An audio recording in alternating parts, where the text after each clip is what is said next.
I'm writing a book, and this is an excerpt from it. Love. Love is a phrase that has been thrown around for centuries. It has many meanings and has been interpreted many ways. I feel akin to the concept of love. Many people have said the words, "I love you," yet they remain as powerful today as they ever have been. Why is this concept, above all others, the constant that keeps us going? If one says, "I miss you," this certainly resonates with the heartstrings, but it gets old. A sense of longing represents something different. Love is a present state. I believe it is in part this quality which allows love to retain its hold as a sought-after emotion. You do not need to see someone every day to love them. You don't need to smell their hair or hold them close to you to know it. You simply need to believe it. I feel like love represents something else. It is more complex than simply feeling the emotion towards someone. The emotion must be felt in return. In this sense, love is more like a quality than an actual emotion. It represents a condition between two people. I find it best to imagine each person as an island. Each island is connected by cause and effect bridges, degrees of separation bridges, and emotional bridges. The cause and effect bridges show actions that one does to one another, and vice versa. The degrees of separation bridges show physical distance, social proximity, and awareness of others. The emotional bridge shows the internal processes that occur by being around another. This ranges from simple thoughts to feelings about that person to chemical reactions that occur by being around someone else. So we are connected to each other island by our relationship with that person, usually on several levels. It is in this way that I mean love is more a quantity than an emotion. Love represents a certain set of attributes for each bridge and their combination. So if two islands are connected in a certain way, it is called love.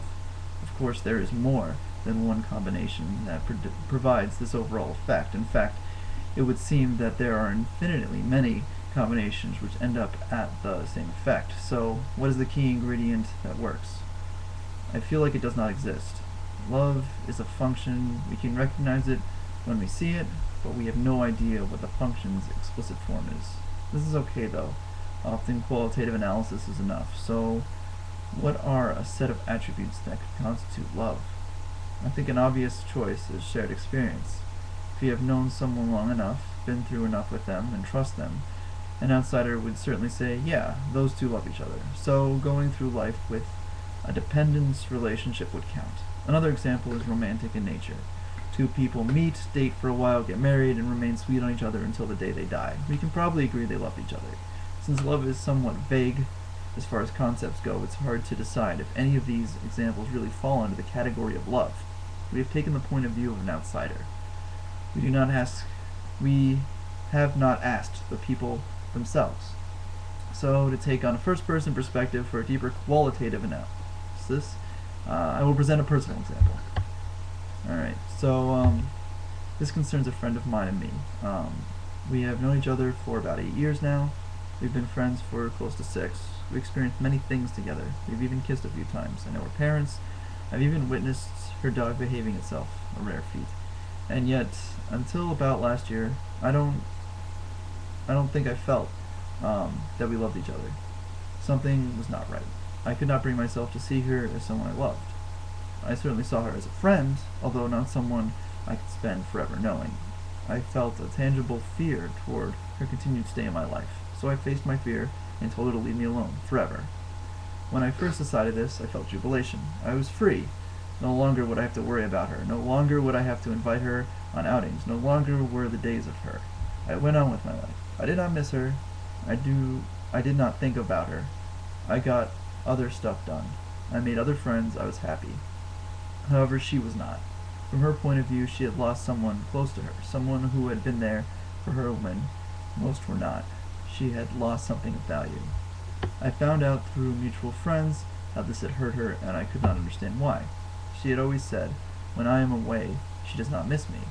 She had always said, I was rarely on her mind, that I was not someone she thought much about. I realized now she meant this differently than I had taken it, at least to an extent.